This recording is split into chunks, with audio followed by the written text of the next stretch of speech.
کہ جب سے بی جے پی کی سرکار بنی 2017 سے 2020 کے درمیان میں 6,775 انکاؤنٹر ہوئے، 6,475 انکاؤنٹر ہوئے، جس میں سے مرنے والوں کی تعداد 37% مسلمانوں کی 37% مسلمانوں کی تھی، اور اتر پردیش میں مسلمانوں کی آبادی پاپولیشن کا پرسنٹیج 18 یا 19% کے درمیان میں ہے۔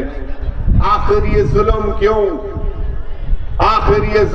ہو رہا ہے کہ ایک دیش کے بڑے پردیش کا مکھیہ منتری کہتا ہے کہ ٹھوک دو، ٹھوکنے سے جرم یا کرائم کا خاتمہ نہیں ہوتا، چاہے میں ہوں یا کوئی پولیس کا IPS آفیسر ہو، کوئی بھی قانون کو اپنے ہاتھ میں نہیں لے سکتا ہے۔ مگر اس ٹھوک دو کی پالیسی نے دیکھ لیا کہ 6,475 انکاؤنٹر میں 37% جن لوگوں کو گولی مار کر ہلاک کر دیا گیا وہ مسلمان تھے۔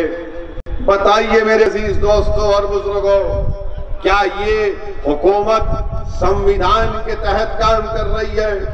کیا اتر پردیش میں رول آف لا ہے یا رول بائی گن ہے؟ اس کا فیصلہ یقیناً اتر پردیش کی جنتا کرے گی۔